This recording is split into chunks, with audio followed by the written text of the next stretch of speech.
After all the warnings, who keeps buying these Nissan vehicles?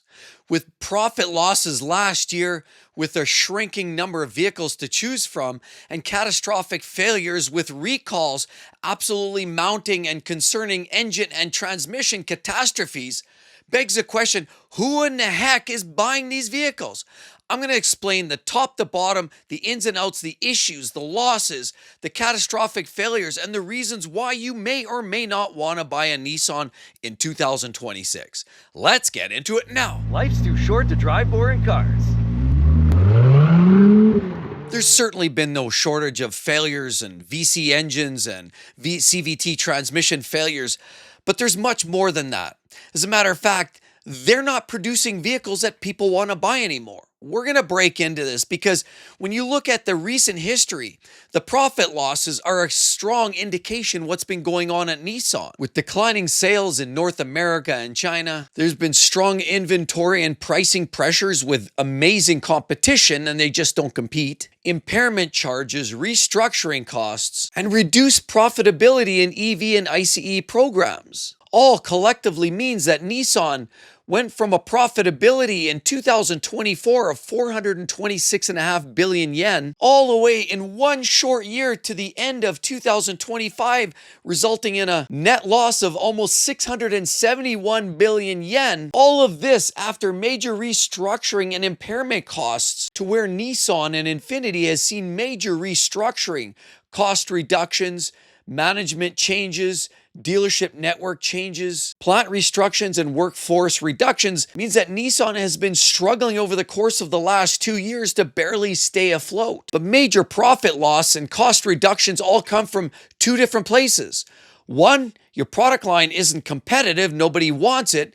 And two, it has such a reputation of catastrophic failures that nobody wants to touch one with a 100-foot pole. So who's actually buying these cars? Well, we have to think about what's been going on Nissan. And it all starts with the National Highway Traffic Safety Administration. That's right, recalls.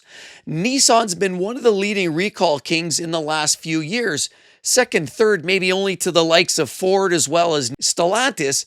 Nissan has been struggling with all kinds of catastrophic problems. One such issue is the recent 642,000 Rogues that were recalled because of a throttle body and bearing design issue. This can result in catastrophic engine damage or just a failure to operate, and an outwardly loss of power. How about the recall 24V154, which affects as many as 84,000 Nissan products like the 23 Rogue, as well as the 23 and 24 Nissan Sentra, Kicks, Versa, Pathfinder, Titan, Frontier, and as well certain Infiniti models, which boils down to a Takata airbag potential failure, whereas if the Takata airbag actually is exposed to high humidity and high temperatures, can result in a catastrophic failure, which results in injury to the occupants, as well as 79,755 2025 Frontier and Kicks, which have a rear view camera failure. But one of the biggest, ugliest ones in recent history is the VC turbo variable compression engine bearing failure with a recall number 25V437, which affects as many as 443,899 US vehicles. This all ranges from 2021 to 24 Nissan Rogues, 2019 to 2020 Altimas, 19 to 22 QX55 Infinitis, as well as the 2022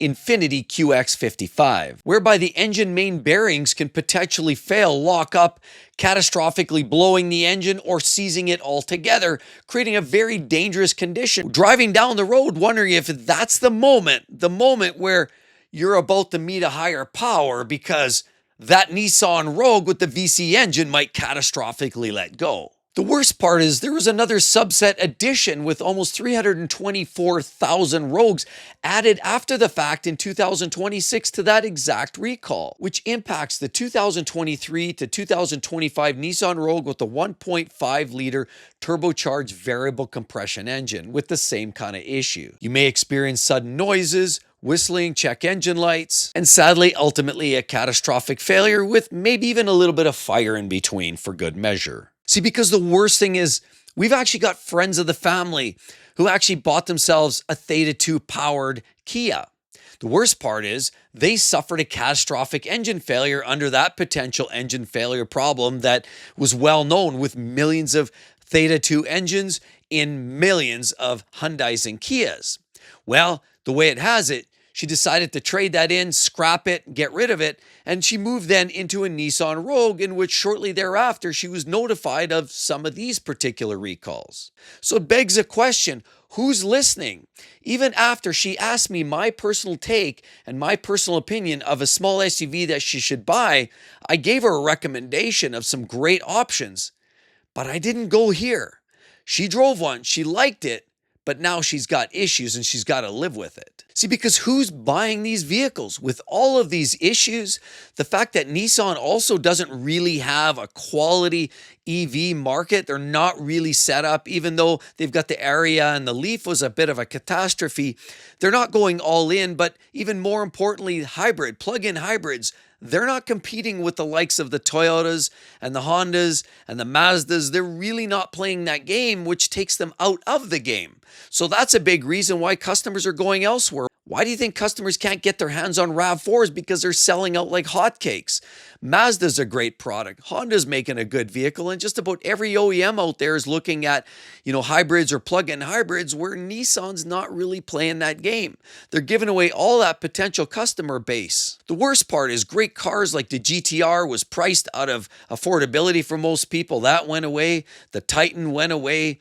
And they're really just losing a lot of the fundamental vehicles. Sure, the Z car's doing okay, and of course the Sentras, they all do good with huge incentives, which is the way Nissan's been able to sell a few vehicles with massive incentives.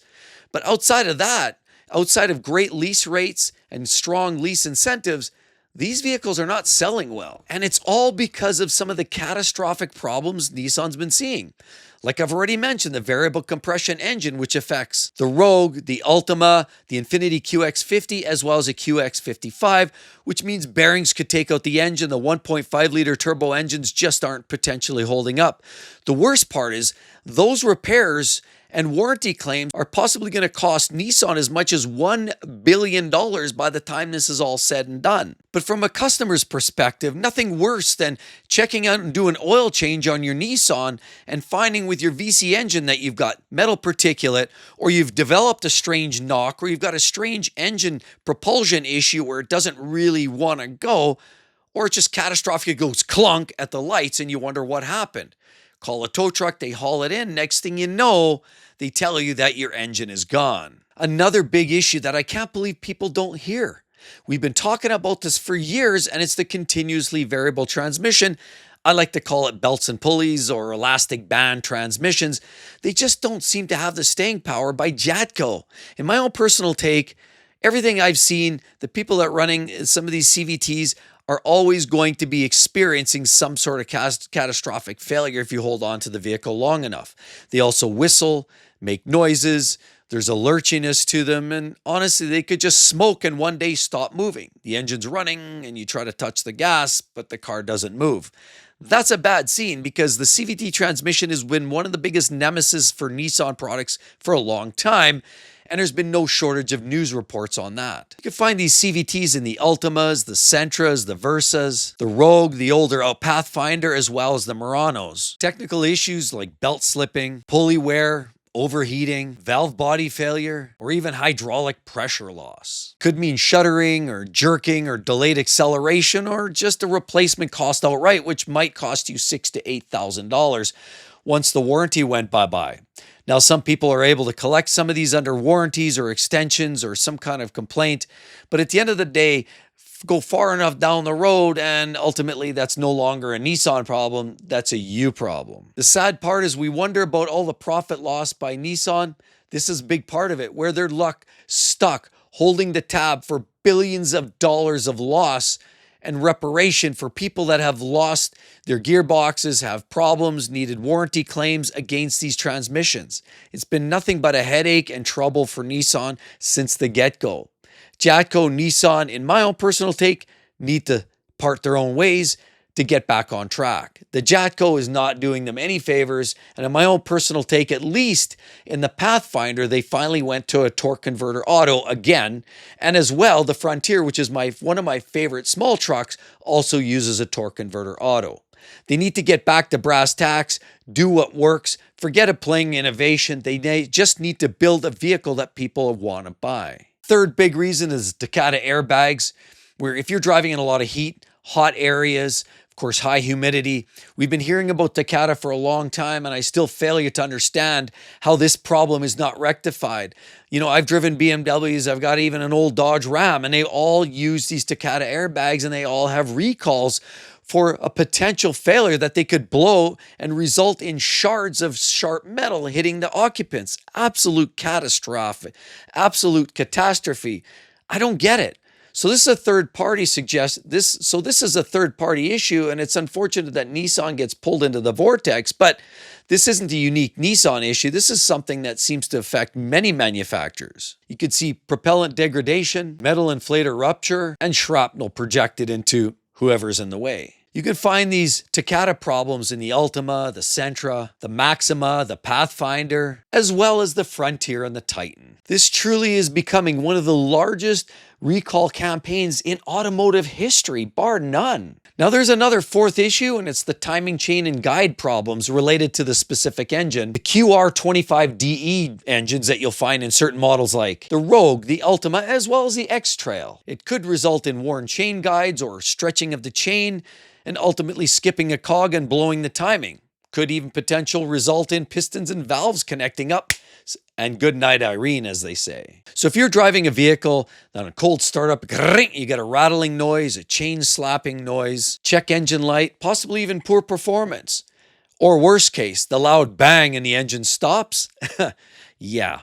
Those could all be strong indications that your timing chain is an issue. Another issue for some of the Frontier owners or Kicks owners with the rear view camera. Yeah, that's been a problem. And not just Nissan. I mean, we've seen it in BMW and a lot of OEMs, including even Toyota. So it's not exclusive, but it's yet another little dent in the armor of Nissan, which just continually hurts the brand. You can get a software display crash, the blank screen in reverse, as well as the FMV of 111 non-compliance. Yeah, that's a mouthful. At the end of the day, it's law. Backup cameras have to work, and in some cases, they just weren't. So that's becoming an issue. And HTSA likes looking at those kind of problems too, but at the end of the day, non-compliance means they have to sort this out. But if you really break this down, it's too much technology happening all at once. Think about backup cameras, too much tech. Think about Takata airbags. Sure, that's safety, but that's driven by regulations. The VC turbo engine is all innovation based on trying to save fuel economy and improve efficiency. As well as the CVT was also touted as the type of transmission that always keep the engine in the sweet spot, therefore also with an effort to try to improve efficiency, reduce fuel economy, as well as emissions, and ultimately just about every one of these problems can stem and rooted from trying to be more innovative due to try to reduce fuel consumption as well as emissions. So at the end of the day, Nissan has been struggling. I loved the brand back in the day, the old 300s, the GTRs. I even had a 280ZX and many of the old Datsun products from way back in the day. But things have changed and it's not the same. And I'd love to see them get back on track. But the 670 billion yen loss from last year and the restructuring and the reduction of dealerships and the layoffs and the limited market share are all strong indications that Nissan is struggling right now. And it's been talked about over and over and over again. So the real question is, who's truly buying these Nissan cars with all the warnings you've been hearing? With all of that said, don't forget to hit that membership down there. Yeah, it costs a few bucks, but you know what? The algorithm, this is the best way that we can help ourselves sustain as creators and constantly create the next best content for you. But just in case you want to see some cool videos over there, right there, that helps the algorithm as well. Hope to see each and every one of you real soon, everybody. Talk to you then. Bye-bye.